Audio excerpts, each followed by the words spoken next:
darles la bienvenida a este curso denominado Análisis de la Realidad Política, Económica, Social y Religiosa de América Latina. Antes de entrar en materia, como una pequeña introducción, ¿qué necesitamos para analizar la realidad? ¿No? Partamos de lo más simple para poder tener una conversación entre todas y todos. Entonces, lo primero que necesito para poder analizar algo son herramientas teóricas. Esas herramientas teóricas no son otra cosa que el núcleo duro de las ciencias sociales. O sea, todos, ingenieros, dentistas, todos analizamos nuestra realidad, tomamos decisiones respecto a nuestro mundo, tanto individual como colectivo, incluso macro. Pero el análisis, la cuestión teórica, lo importante aquí son las herramientas metodológicas que nos permiten conceptualizar algo, es decir, ¿qué es América Latina? ¿Qué relación tiene América Latina con América? ¿Qué relación tiene América Latina con el mundo en general, el sistema mundo? ¿Hay un orden mundial? Por supuesto que lo hay. ¿Qué caracteriza ese orden? ¿No? Entonces, el objetivo aquí, amigos y amigas, es que podamos tener herramientas para poder contemplar, es decir, teorizar. La teoría viene de observar algo atentamente. Y esa observación nos permite construir conocimiento. Entonces, desde ese enfoque, lo primero que vamos a hacer aquí es conceptualizar básicamente qué es América Latina.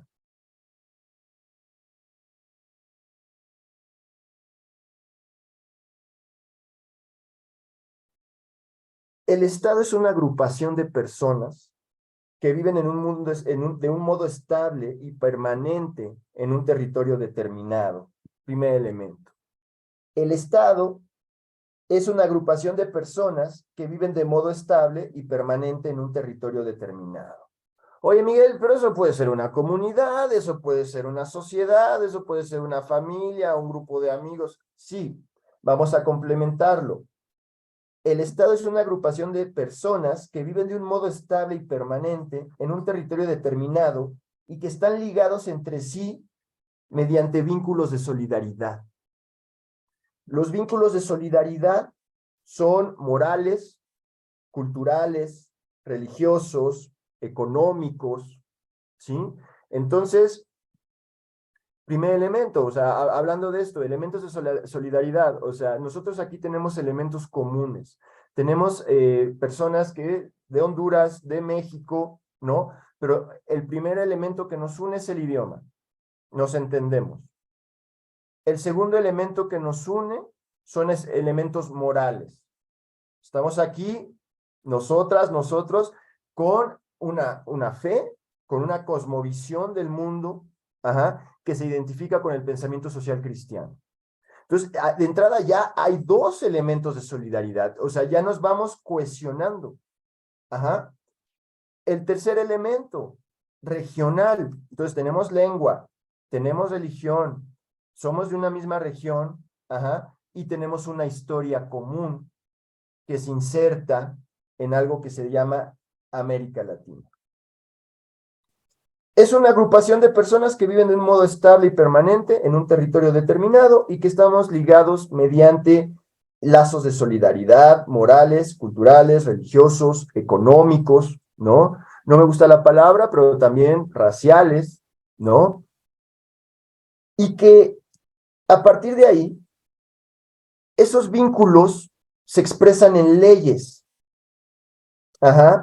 reglamentos, ordenaciones, es decir, se ordena la vida social. Le da un cauce ordenado y pacífico. El objetivo es resolver los conflictos sin violencia. Entonces, aquí ya está más compleja la cosa, porque para resolver los conflictos sin violencia se necesita una autoridad. Entonces, la lógica es que de los lazos de solidaridad, de los elementos comunes, se crea una estructura de autoridad que resuelve, ordena la vida social. Entonces, la sociedad, en términos, sí, en términos didácticos, la sociedad establece este famoso contrato social. Este famoso contrato social que es un contrato dual. Es un contrato que cada individuo hace con la autoridad. Tú renuncias a la libertad de hacer lo que tú quieras a cambio de someterte a las leyes que establece la autoridad. Y por el otro lado, el pacto que hacemos entre nosotras, nosotros a nivel sociedad, de conducirnos como ciudadanos. Entonces, me asumo como ciudadano frente a ti. No, es importante mencionar, esta noción de ciudadanía tiene un claro lazo con el prójimo, ¿no? O sea, digamos, es la secularización de lo que es el apoyo al prójimo, el ejercicio ciudadano, ¿sí?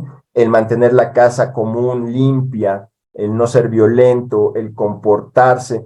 Vamos a entender que de los 10 mandamientos a la Declaración Universal de los Derechos Humanos hay un común denominador.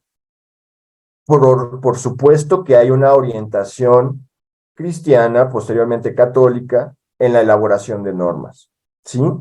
Se va traduciendo, o sea, no en vano podríamos tener todo un diplomado respecto a la secularización de la ley.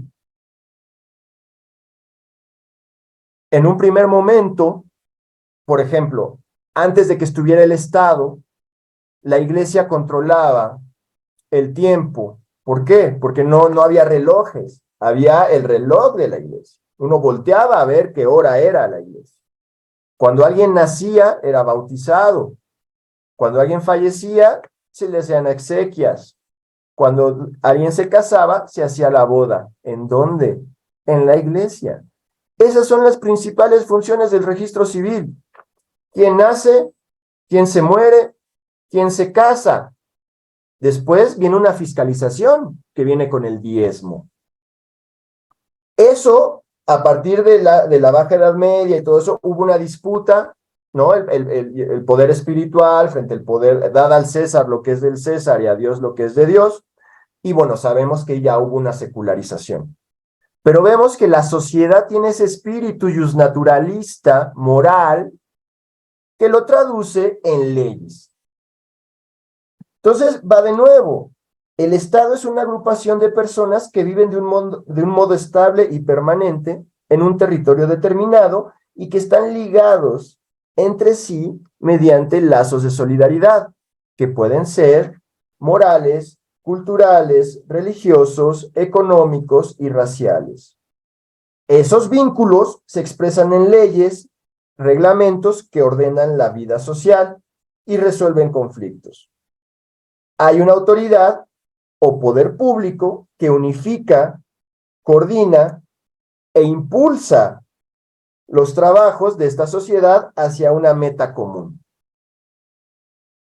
¿Cuál es la meta común? Pues bastaría ver los objetivos del milenio de Naciones Unidas. El objetivo es la seguridad, es la creación de bienes públicos como escuelas, hospitales, policías, etcétera. Ajá. La integridad del territorio también es una de las funciones del Estado, ¿no? Y sobre todo, proteger los derechos de los miembros del Estado. ¿Por qué comento esto? Porque nosotros vamos a analizar a América Latina desde esa concepción del Estado, pero desde un enfoque de pensamiento crítico. Entonces, antes de entrar en materia, tenemos que preguntarnos, me gustaría que lo respondiéramos a lo largo del diplomado, pero guarden esto en el disco duro. ¿Cuándo se construyó el Estado mexicano? ¿Cuándo se construyó el Estado hondureño, o el brasileño, o el argentino? Dependiendo de su interés, de su origen. Yo te podría decir, en México hay una lucha todavía por la conformación del Estado. No hablemos de si somos una democracia o no. Hablemos si hay un control de la autoridad en todo el territorio mexicano, por ejemplo. Hablemos si el Estado mexicano es la autoridad suprema frente al narcotráfico, frente al Fondo Monetario Internacional, frente al Banco Mundial, frente a sus socios comerciales. O sea, vemos que hay una distancia entre lo que es la teoría y lo que es la práctica. Tenemos un contrato social, buscamos la modernidad. Voy a hablar de todo esto, esto es nada más una introducción, pero dentro de esta teoría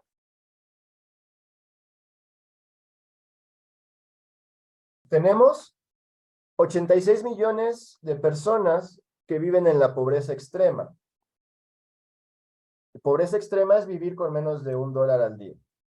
¿Sí? Obviamente no hay en materia de alimentación, educación, o sea, podríamos buscar, bueno, pobreza extrema está definido por Naciones Unidas, personas que viven bajo un umbral de menos de $1 al día, es la primera, pero también hay otra que tiene que ver con contenidos calóricos, acceso a la alimentación, acceso a la salud, acceso al derecho, a los derechos básicos. Las personas en pobreza extrema simplemente no tienen acceso a los derechos fundamentales de alimentación, vestido, salud. Ajá. De esos 86 millones de personas, 92, casi 100 millones tienen inseguridad alimentaria grave. Inseguridad alimentaria grave es no saber qué voy a comer hoy, no mañana, hoy. Y más de 21,000 mujeres han sido víctimas de feminicidio en los últimos 5 años en 20 países de la región, ¿no? Entonces, ¿esto que nos dice? Pues que hay una teoría, se llama teoría del Estado, que nos habla de un contrato social, nos habla de desarrollo, pero que en lugares como el nuestro no se ha llegado a establecer de forma plena. ¿Por qué? ¿Qué es lo que pasa? Y eso es el objetivo, uno de los objetivos principales de este módulo. Vamos a entender que América Latina es una creación europea, por un lado, y por otro lado, es un proyecto impulsado por los libertadores de la región, inmerso en teorías eurocéntricas respecto a lo que debe ser el Estado. Me voy a explicar. En el siglo XIX, es decir, de 1800 a 1900, estalla la llamada Ilustración. La revolución científica posterior a la Edad Media, todo el Renacimiento, generó un cúmulo de conocimientos que dieron forma a las ciencias. Newton, Galileo, son ejemplos claros. Copérnico, Kepler. El ser humano, a partir del siglo XVI, a partir de la revolución científica, estableció en una frase de Pico de la Mirándola: seremos lo que queramos ser. Vamos a descubrirlo todo. Vamos a conocerlo todo para predecir, controlar, planificar. Ajá. Entonces me voy a poner un poco provocador. Ahí hubo la teología y la filosofía dan origen a la ciencia, pero la ciencia es una hija ingrata, porque le da la espalda tanto a la filosofía como a la teología, y dice: mi conocimiento es universal, mi conocimiento es objetivo, mi conocimiento se traduce en leyes generales, la ley de la gravedad, la ley de la termodinámica, y todo ese montón de leyes que nadie se cuestiona. El problema es cuando se traducen esas leyes físicas a la física social, a la sociología. Entonces yo voy a buscar leyes del comportamiento. Surge el conductismo en la psicología, por ejemplo. Y en la sociología y en la ciencia política surgen dos figuras claras. ¿Eres un liberal o eres un conservador? Dos proyectos que se enfrentaron, que chocaron de forma sangrienta en América Latina. Ahí fue el tablero de ajedrez. ¿Cómo se construye el Estado en América Latina. Recibimos ideas eurocéntricas, nos apropiamos de ellas y nos matamos por ellas. El siglo XIX mexicano es uno de los siglos más violentos, o sea, es de los periodos más violentos de la historia de este país, ¿no? No solo por la independencia, no solo por las dictaduras, no solo por las intervenciones militares extranjeras, sino por las propias guerras civiles, que son las guerras de reforma. Estoy siendo muy general, pero vamos a ir aterrizando esto cuando hablemos de la conformación de los estados en América Latina. Entonces, ideas foráneas, ideas alienígenas, extrañas, vienen, nos apropiamos de ellas, nos consideramos ilustrados y generamos un proyecto que todavía no, o no sabemos, o sea, o que todavía no se ha consolidado. ¿Sí? Entonces, América Latina juega con el orden mundial. Todo esto que les he estado comentando tiene como objeto establecer que América Latina, como unidad de análisis, tiene que ser abordada desde la totalidad del orden mundial occidental. La pregunta es, ¿qué es América Latina y qué significa para Occidente América Latina? Y entonces, ahí viene la cuestión, si lo político, el proyecto de liberales, conservadores, que ahorita retoma el presidente, etcétera, se complementa con el proyecto económico. ¿Cuál es esa cuestión económica? ¿Cómo se construye América Latina desde un enfoque teórico, como problema teórico, el papel de América Latina en el sistema capitalista mundial? ¿Qué es América Latina desde el enfoque del sistema mundial capitalista? En otras palabras, ¿qué papel juega América Latina en la globalización del siglo XXI?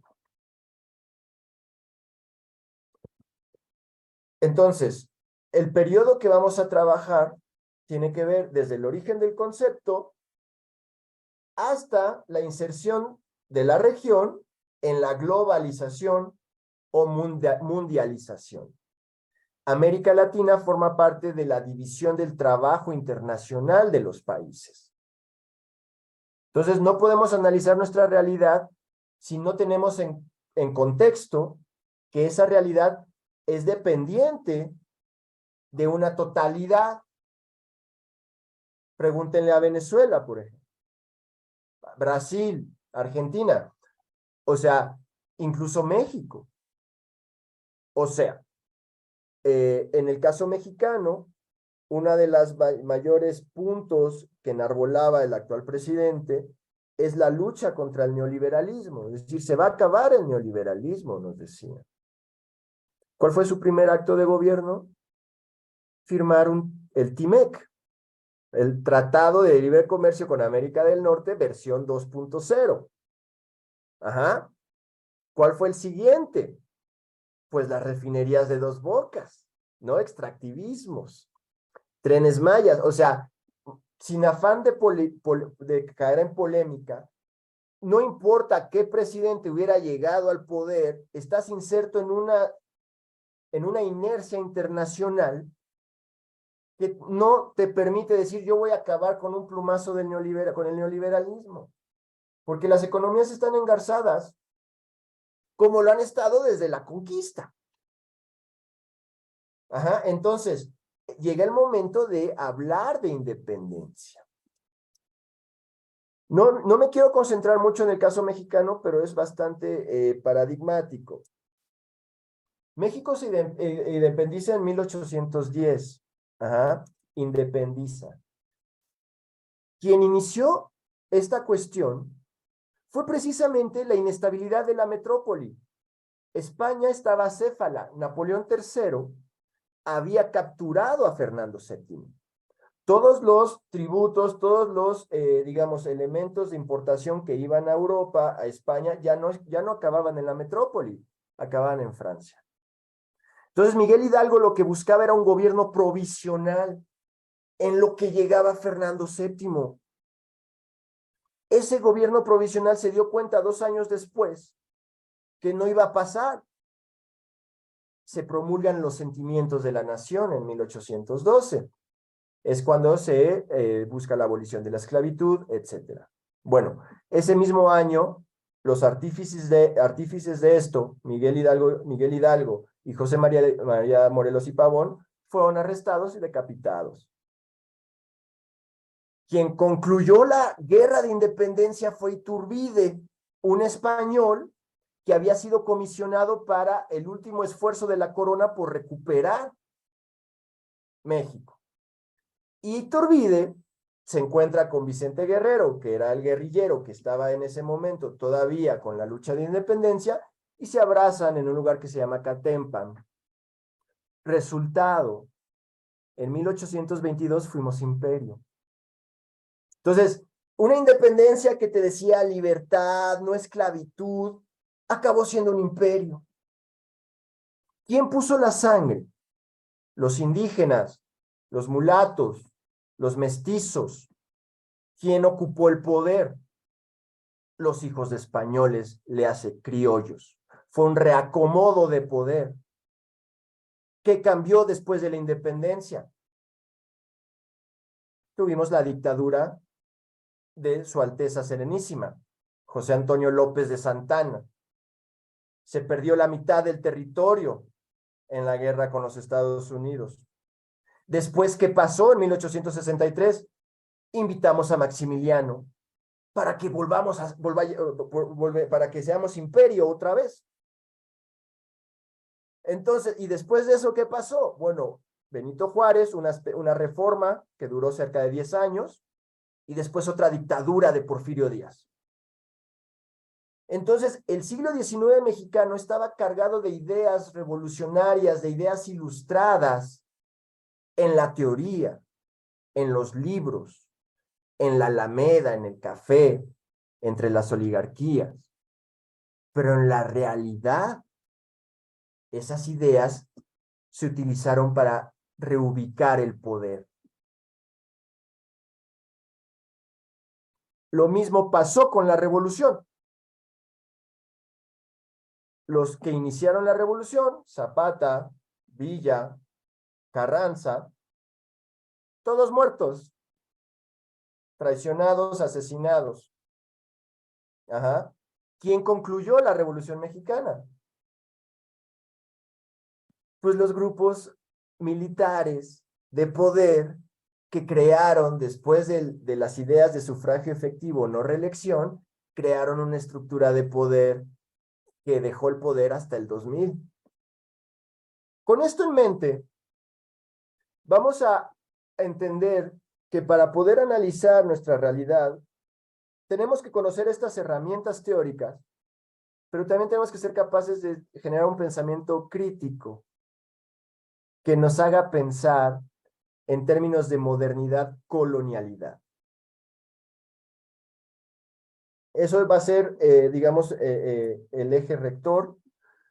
Después, con las lecturas correspondientes, y ya que entremos en materia, vamos a definir lo que es la modernidad, colonialidad, pero la tesis central es esta. La modernidad, que es este periodo que surge en Europa, en donde el ser humano se emancipa y mediante la ciencia, mediante principios universales de dignidad humana, construye todo un paradigma llamado logos occidental, fundado en orden y progreso. Entonces, la modernidad representa la emergencia del orden mundial, el Estado-nación, el capitalismo, la ciencia, las universidades, los derechos humanos. Son los 5 dedos de la modernidad. Brasil lo puso en su bandera. Orden y progreso. La objetividad. El conocerlo todo. El saberlo todo y aplicarlo a la vida cotidiana. Entonces, en esa época viene la Declaración de los Derechos del Hombre y del Ciudadano de 1789, libertad, igualdad, fraternidad. Viene la independencia de los Estados Unidos en 1776, el federalismo, los pesos y contrapesos, es decir, la división de poderes. El peso y contrapeso quiere decir que hay un presidente, hay un Congreso y hay una corte. Poder ejecutivo, presidente, poder legislativo, los congresos y Suprema Corte de Justicia de la Nación. Esos tres están en equilibrios y hacen pesos y contrapesos. Es la democracia. El presidente propone una terna para ocupar el cargo de ministro. Los legisladores deciden quién es el que gana esa terna y el ganador ocupa el lugar. Es decir, hay un equilibrio en la teoría.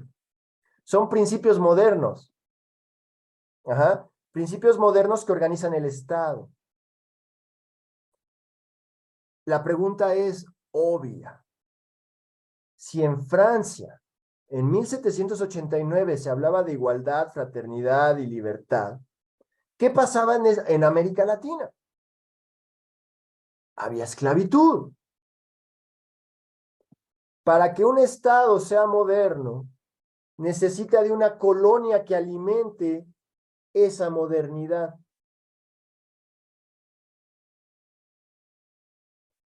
Ahí surge otro de los papeles de América Latina dentro del orden mundial.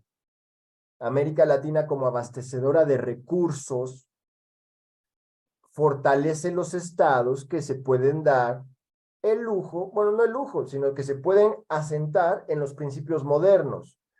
Es decir, la modernidad tiene una cara oscura, que es la colonialidad. Para que Francia fuera moderna, necesitaba sus colonias. ¿Sí? Es lo mismo que pasa hoy en día. Para que en Estados Unidos el precio de la gasolina esté en $2, tengo que intervenir Siria, Afganistán, Kuwait, etcétera. ¿Sí? Entonces, lo que estamos viendo a continuación es ese desfase que hay entre lo que es la teoría y lo que ocurre en la práctica. Muy bien. Para datos, tenemos, a mí me gusta Claxo, ¿no? Que es el Consejo de Latinoamérica, ¿no? De Ciencias Sociales. Ahí hay una Agenda 2030 del Caribe. Les voy a poner aquí, nada más le dan en internet Claxo.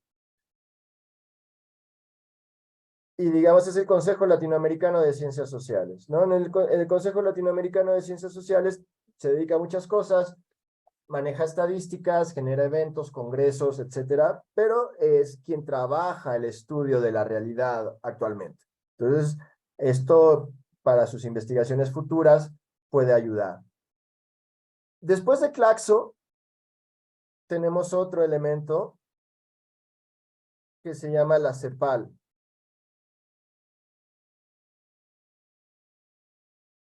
La CEPAL es la Comisión Económica para América Latina, que presenta informes sobre oportunidades, desafíos, bueno, en este caso sobre el litio. La historia de la CEPAL es muy interesante. Después de la Segunda Guerra Mundial, los países vencedores dijeron, a ver, una de las razones por las que surgió la guerra fue las desigualdades económicas. Entonces vamos a crear comisiones regionales para buscar un desarrollo económico uniforme. Entonces, desde Naciones Unidas, que fue el organismo que surgió después de la Segunda Guerra Mundial, se crea la Comisión Económica para Asia, para Oceanía, para África y para América Latina. De nueva cuenta, la colonialidad del poder. Desde el centro del orden mundial te vamos a estudiar y te vamos a decir cómo desarrollarte económicamente, cómo desarrollarte socialmente, cómo cuidar tus recursos ambientales, y vamos a establecer una agenda. Entonces, de nueva cuenta vemos cómo América Latina se va configurando a partir de disposiciones que forman parte del orden mundial. O sea, no es que los gobiernos latinoamericanos dijeron, vamos a hacer una comisión económica, ¿no? Y vamos a determinar pues, formas de cooperación. De alguna forma fue una imposición. Lo que quiero señalar es que América Latina está inserta en un orden global donde la CEPAL, el Fondo Monetario Internacional, el Banco Mundial tienen influencia. Y del otro lado, es maravilloso, es súper interesante. Al mismo tiempo que surge la CEPAL, años después, en América Latina hablamos de marxismo latinoamericano. El marxismo latinoamericano obviamente es cubano, pero también estuvo presente en Chile, ¿sí? Pero también estuvo presente en Perú, pero también estuvo presente en México, ¿no? El Partido Comunista Mexicano, etcétera. Es lo mismo que con los conservadores y los liberales. Ideas, teorías del centro del orden mundial vienen a nuestras latitudes. Yo me pinto de rojo marxista, alguien se pinta de capitalista y nos vamos a matar al cerro por ideas que surgieron de otros lugares,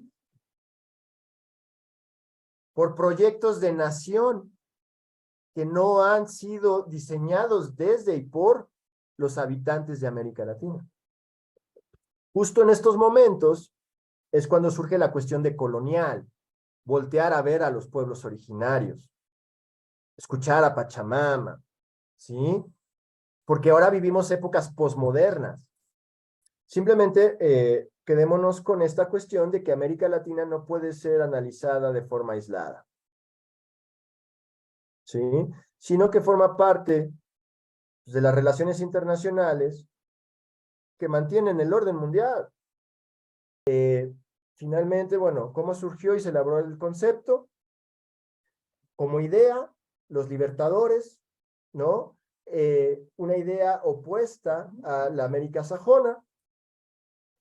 Como concepto, es desarrollado por asesores de Napoleón III, en particular Michel Chevalier, Les intérêts matériels en France, busca generar el contrapeso a la América hispánica y a la doctrina Monroe de América para los americanos, es decir, una América total, y es parte de, digamos, el imperialismo europeo durante el siglo XIX, ¿no? Hace referencia, simplemente como parte del tablero geopolítico, si se me permite la expresión. América Latina se forja a pesar y gracias a el expansionismo norteamericano, la reconquista por parte de la corona, y esto ya lo habíamos visto, ¿no? El proyecto del imperio francés, ¿no?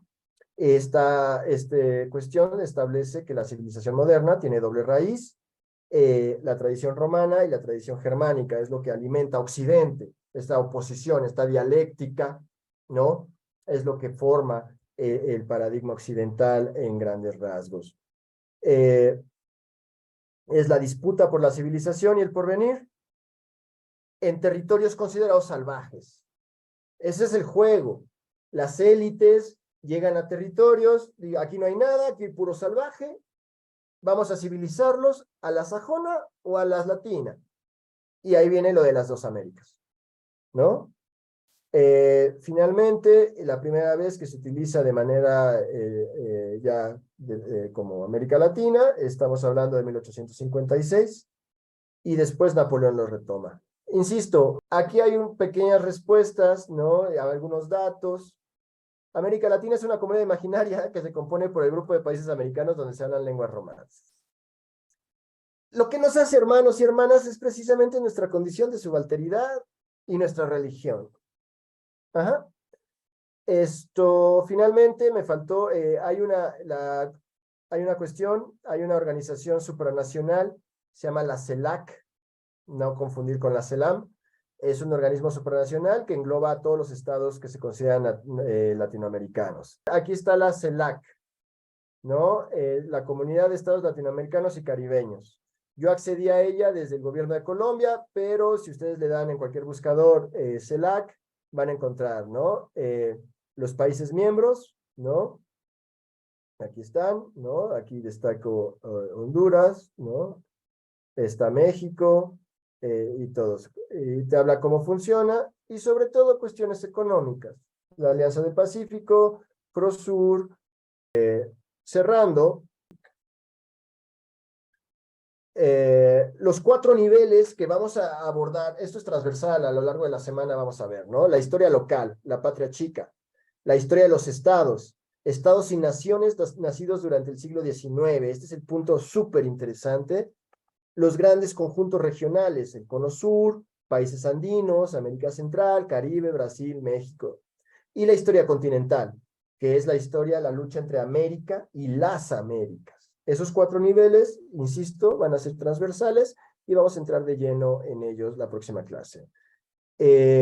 Esto, digamos, nos vamos a quedar hasta acá, lo vamos a abordar la próxima clase con otro elemento más, que es el desarrollo económico de América Latina.